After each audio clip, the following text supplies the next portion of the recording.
Do you like my Christmas tree setup? Yeah. Christmas trees and the festive lights, they're awesome. Yeah. Um, where are all our viewers? Are they all Oh. late? My dad was like, link not working. What do you mean? No way. Let me try again. All late? Oh no. My dad was like, link not working. Oh, we're live now. Okay. No way. Let me try again. Okay, you got there's Jeff. Kelly, you gotta turn off your YouTube audio because it's echoing back into the mic. Better now? Yeah.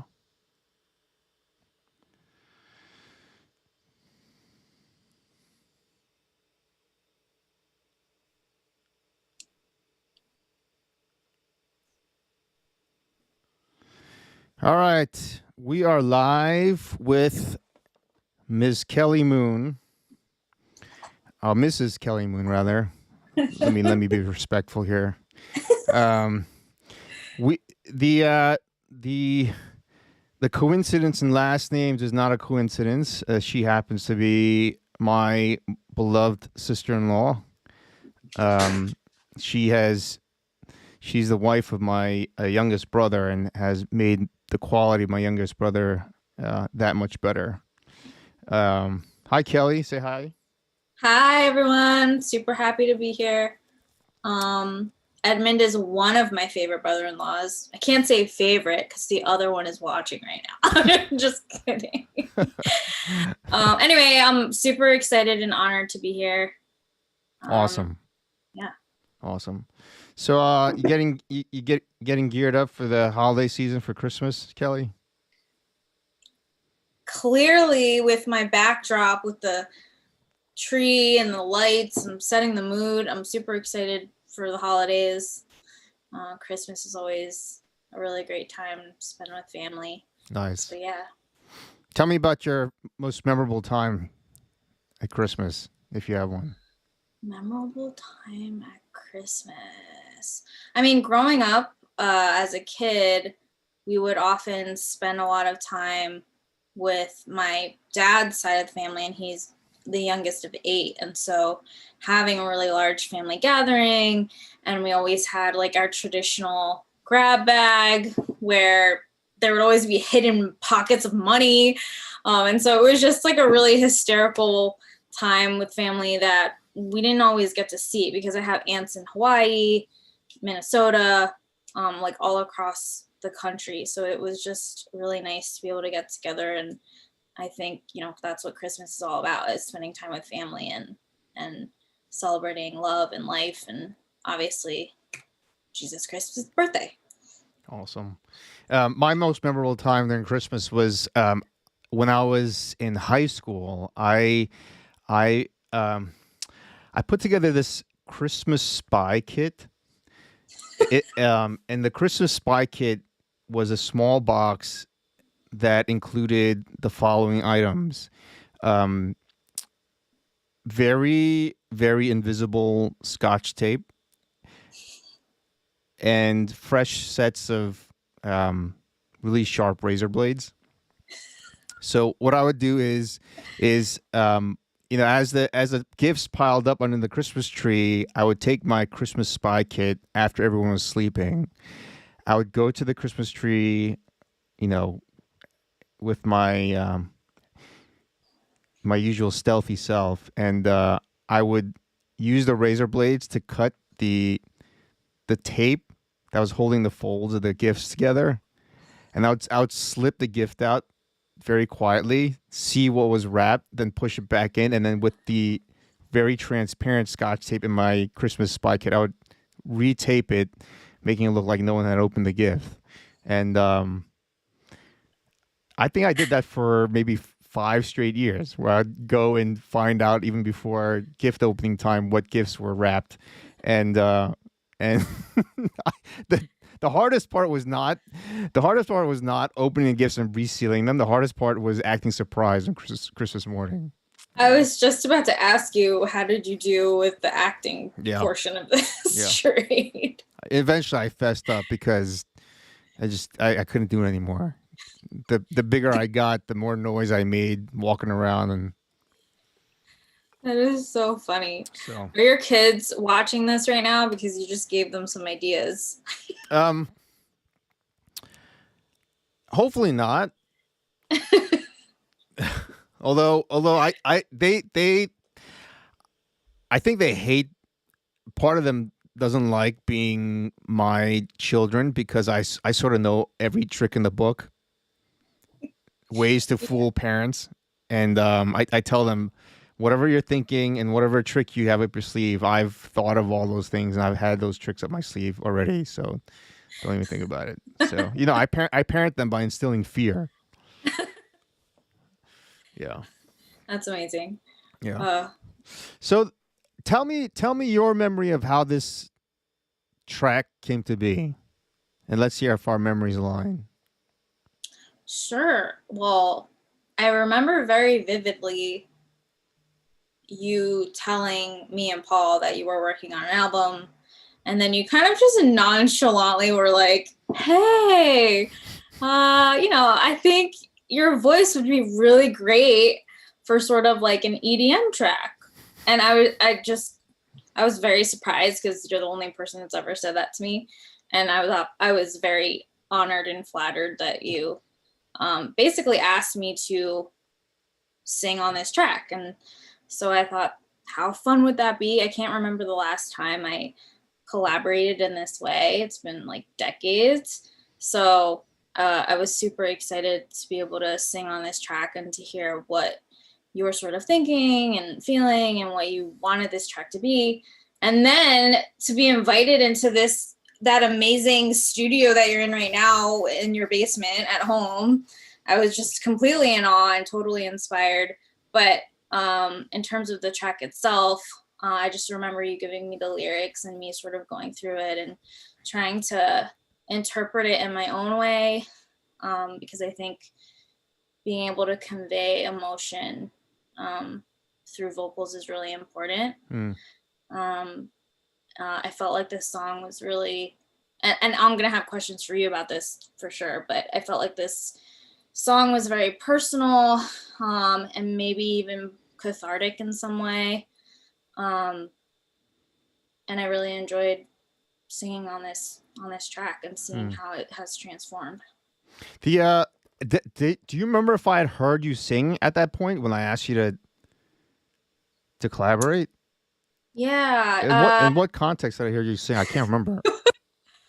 Well, I think Paul, my husband, was always saying, "Oh, you should listen to Oh, that's Kelly," right. and I never. I mean, he's to this day he says it to everybody. Oh, you should listen to my wife sing, and I say I have since retired. I no longer sing. Like right For now, sit, drop what you're doing right now in the middle of dinner and sing. well, when I was a kid, that happened all the time. But now that I'm an adult, my parents can't do that to me anymore. But yeah, he mentioned that, and then I'm just stubborn. I was like, no, I'm retired. And then I think he sent my SoundCloud to you or something like that. So I think that's where you heard bits and That's right. pieces. Um, and yeah, I think that's how it started. This was such a long time ago that I a lot of this I can't remember. I mean, I it's been what, like 2 years? Yeah. Yeah, I remember 2 years, and then I don't know. I sort of just was listening to a song. I can't remember what song it was. Waiting for the train, and I came up with. I liked the song in terms of the chords that the song was playing, but I sort of um blocked out the lyrics that were already in the song, and then with the chords playing in the melody of the song, I just started writing my own lyrics on my phone. And Oh, then I had remembered Paul, advocating for you as a vocalist, and I said, you know what, let's. And at that point, I really didn't commit to making album songs or an album. And it was only after sort of trudging through this and actually seeing progress from this track, then I sort of committed myself. So if anything, this was like one of the first songs that sort of launched this whole project, which I'm very happy to say. And um, yeah, the you came through. Paul was not he was not lying, nor was he exaggerating. You were um, I basically had a set of words and the melody, and then the skeleton of the track, and said, "Here, Kelly, sing." And then you were like, "Okay." And I remember that evening when you and Paul were here and you started singing. I was like, "Oh, okay." And I was like, "I'm glad I listened to Paul, and I'm glad there was a there was a track, and I'm glad there was room for someone to sing." So I was really happy about that. That's Yeah. awesome. Yeah, I'm glad that you're happy because the worst is when a vocalist comes in and the producer is like, "Oh, this is horrible. Please re-record this 15 more times." But funny story, and you were there. But I just think it's so hilarious when I think about our process and how, like, I remember recording in your studio and just being so um critical about every single note that came out of my mouth. And I would, if you remember, I would like stop you every 3 seconds, say, "No, no, no, no, I need to redo that." And you were like, "Kelly, it's fine. It's fine." Yeah. Yeah. So I As mean, usual, the performer is their own worst critic. So yeah, yeah, yeah. super self-critical. So the words. Um, here I've put it up for folks to see. What did you think about the words when you first read them? It made me really curious, and to this day, and I'm gonna ask you questions about it, sort of what the inspiration was for this song. Like, how were you feeling when you wrote down those lyrics?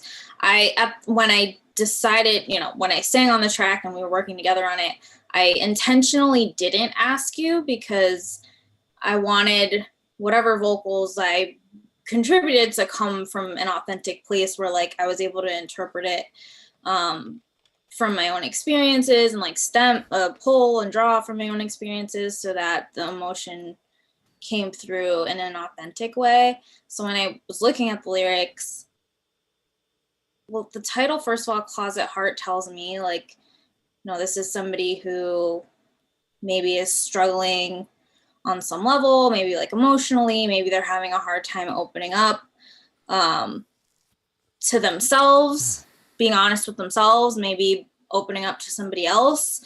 Maybe it's opening up to somebody that they love and care about, whether it's family or like a partner. And I definitely sense this sort of like internal struggle in the song. Yeah. But then there's definitely like a sense of resolution or hope toward the end. And that's kind of how I felt throughout the song. Yeah. I think in a lot of ways a song. I mean, you hit the nail right on the head. A lot of ways a song describes my chronic condition, which I've labeled emotional constipation. Basically, my my physical inability to be transparent with the way I'm feeling at any given time. And if there's anyone who abuses the phrase "I'm okay," I'm probably like the number one guilty party. How are you doing? I'm okay. And that's just a symptom of the chronic emotional constipation I go through. And at the time, I was writing this on the train station waiting for the train. I was sort of just contemplating the degree to which I have difficulty expressing my emotions, especially if the emotions are difficult ones. And thank goodness I've come a long ways from that. And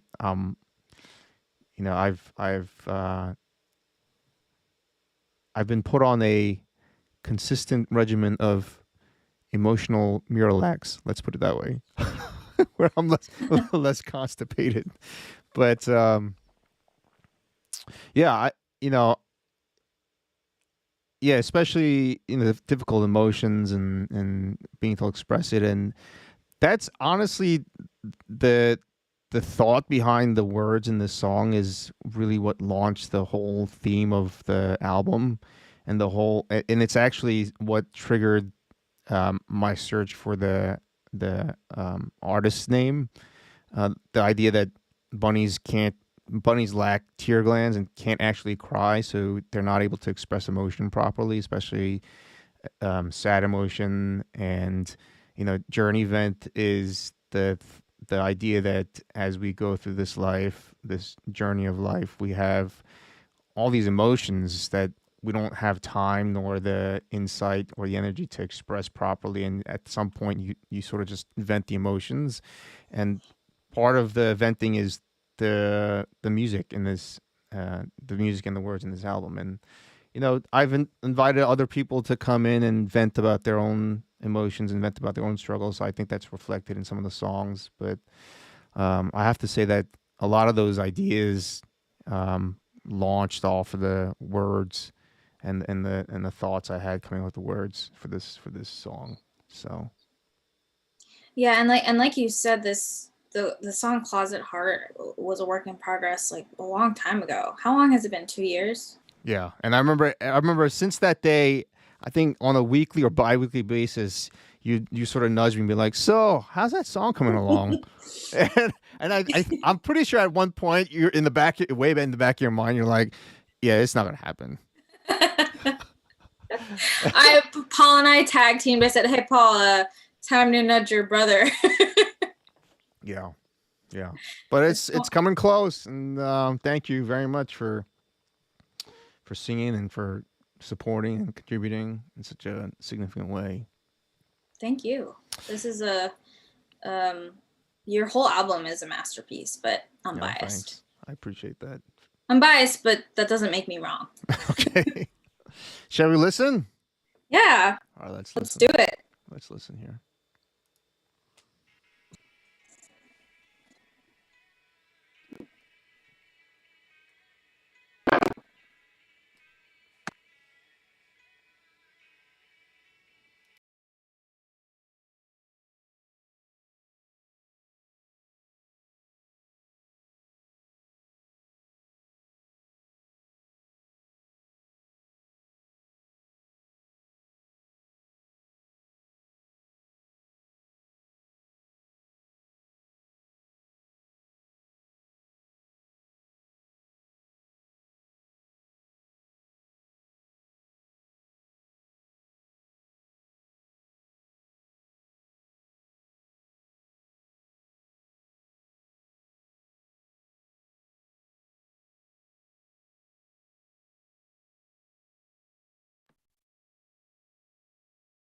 Yeah, but I thought maybe I just wasn't supposed to hear it.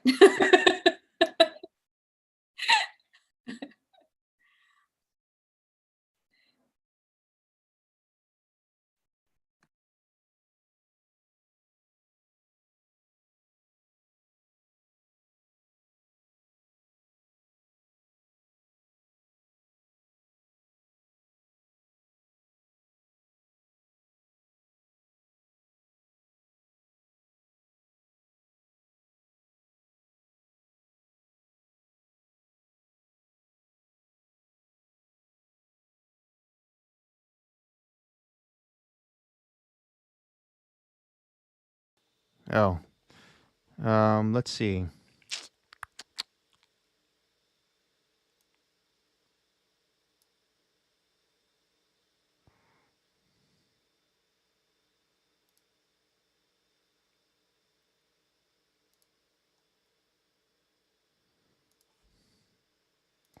Everyone's supposed to be able to hear it. Um,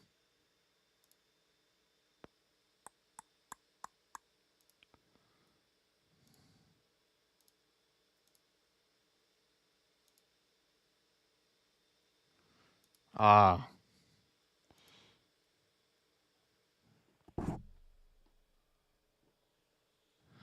I think I know why.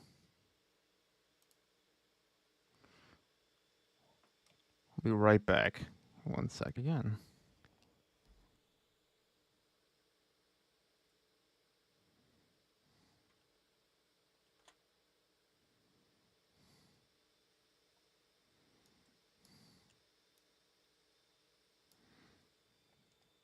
Let's try it now.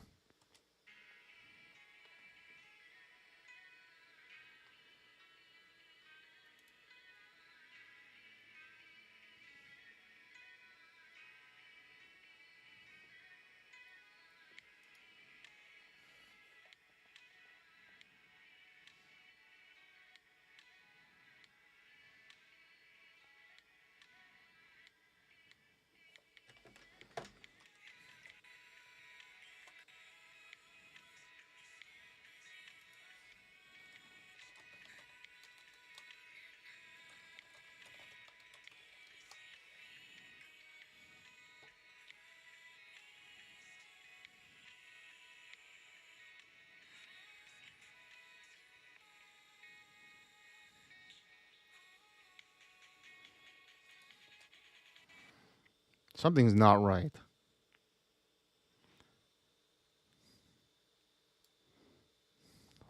I can't hear you. Are you muted? Oh, wait. Sorry. I muted myself. Okay. What is going on? Oh, wait. Sorry. I muted myself. Let me do this. Don't worry, everybody that's waiting patiently. We will be able to listen to the track shortly. Right, Edmund? Yes. Yes.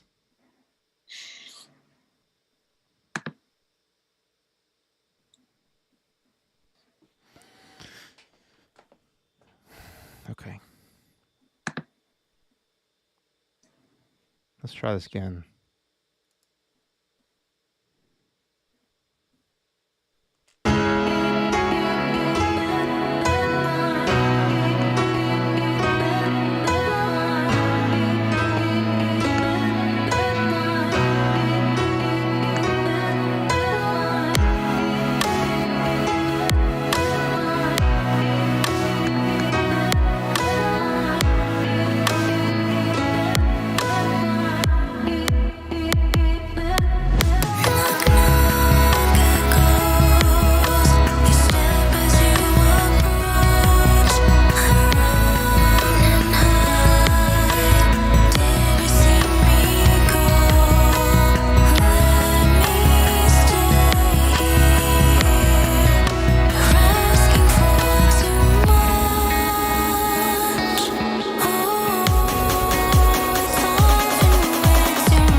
Bravo, bravo. Amazing, amazing track, Edmund. Well done. So that was The Closet Heart, um, featuring Kelly, and pretty deep words, I must say. And you did the words justice. Edmund, I have questions for you. Oh boy. Okay. Um, when you were, putting the final touches on this, what was sort of your process like? Because we heard the first draft, now we're hearing um, the final mix. What was sort of like your decision making process when you were like, I want the bridge to sound like this. I want the, beginning to have, really strong piano sounds, like things like that. Yeah. Yeah. So I think musically, the thought was to have something that sounded like it was very um, compact, sort of gradually open up. I guess sort of the same way that you know someone who's not able to um, express their emotions over time, hopefully, would be able to open up. So especially in the second verse, leading up to the second drop, I felt like there was a lot of room for more being opened up and sort of more tension. So there's, you know, I think EDM in general, there's a lot of room for building tension, and the more tension you build, the more powerful the drop is. But I think that strategy especially worked well for this song because of the meaning behind the song. So here, if we can listen to this again, this end of the second verse into the second drop was, I spent a lot of time working on that because I felt like each iteration didn't have enough tension in it. So if I could play that again. So right before you say not nearly hard enough, there you hear that sort of plop, and then it empties out, and I sort of set the stage for having as much tension as possible building up. And if you listen to the background, there's actually a repeated electronic sound that pitches up repeatedly. So here.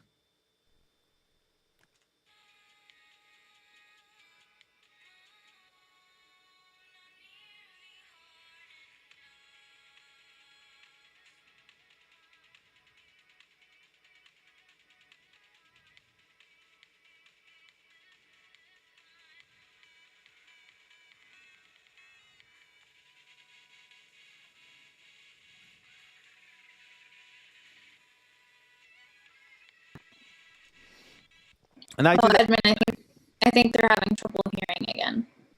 What? They said it's they said it's faint. All you complainers are faint. Wait, sorry, I didn't. Sorry, I didn't mean to. I didn't mean to mock you, listeners. You're the ones who support me. Let me see something.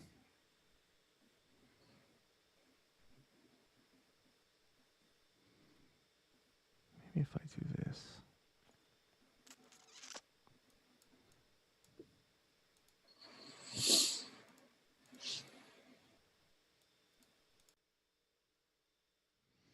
All right, let's try this.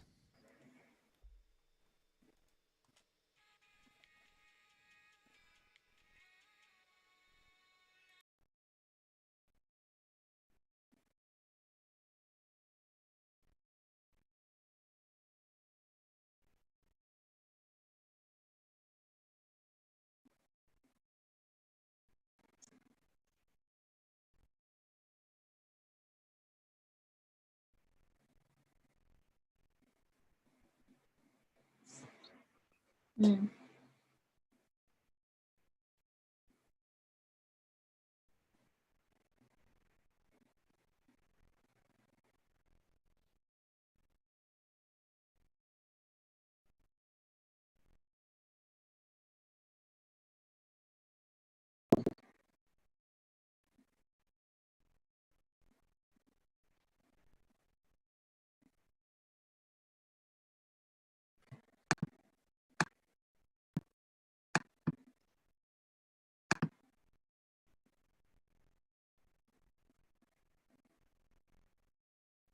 Mm. Did you hear it on your end, Kelly? No, Wow. This is you're building the I suspense. know, It's seriously. okay. what what is going on? I wish I knew what was going on. Um and I honestly did absolutely nothing in between when you guys heard it and when you can't hear it anymore. So, what I'll do, huh.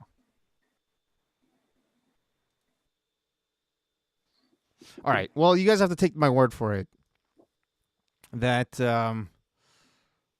that the idea of building tension into the drop is what I spent a lot of time on with this song, and makes it drop even that much more powerful. Hmm. Um, Maybe just play it loud in the room. That's what that's my That's your brother's brother. brilliant idea. All right, let me try. Let me try closing this and opening it back up. Let's see if that helps.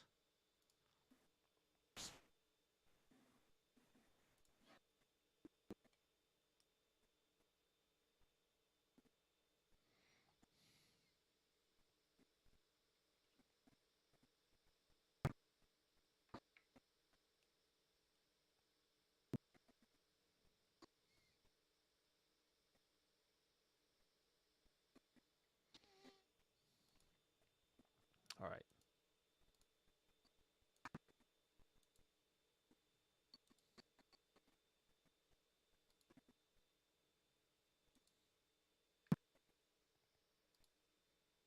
Hmm.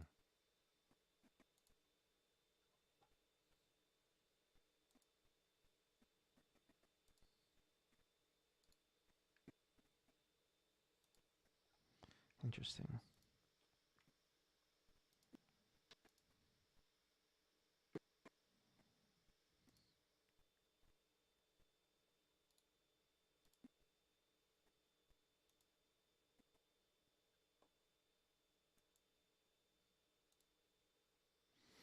So,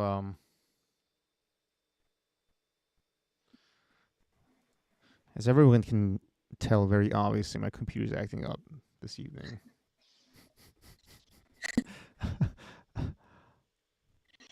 It's okay. It happens to the best of us. I don't know. Seriously. Seriously. We got through the whole track. That's a We success. did. It and I have absolutely no idea how it worked the first time. Let's try it again. Okay. Crossing my fingers.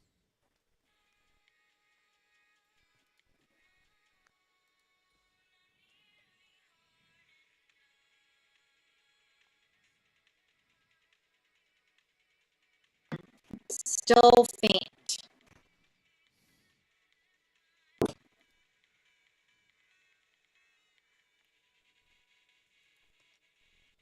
Still faint.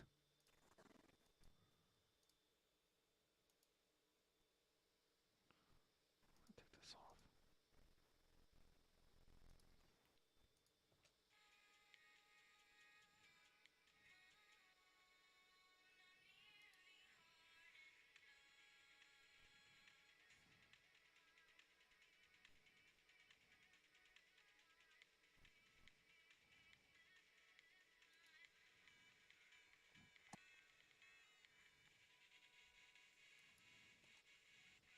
No? Nope. Oh my gosh. I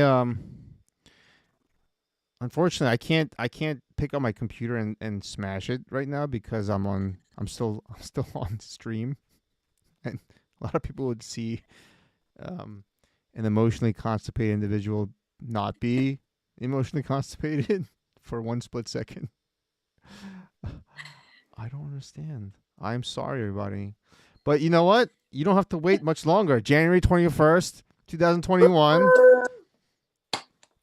And I have to make sure this works for because we have a couple more of these things coming along. But um well, this teaches everybody to be on time. Hopefully, all of you who are here got to listen to it the one time that it worked. Um, I'm not sure how I got it to work, but I'm going to figure it out before the next time I'm on stream. All right, Kelly.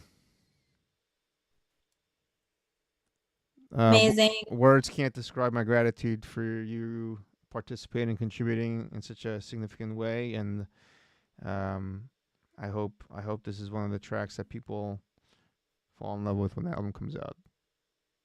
I think your entire album is a masterpiece, and I hope you're really proud of it because we all are. Thanks. And it, like I said, it's been so fun collaborating with you, and hopefully we get to do it more in the future. Insert Paul with some beatboxing and some rapping, right, Paul? I know you're there. So yeah, we're excited to see what lies ahead. I know you're kind of thinking about a second album, right? Yep. So Yep. Definitely am. excited. All right, everyone. Thanks for tuning in. I'll send that announcement for the next one. Kelly Moon, my beloved sister-in-law. Thank you, and stay warm and healthy, and say hi to Paul for me. I will. Happy holidays, everyone. Happy holidays. Bye. Bye.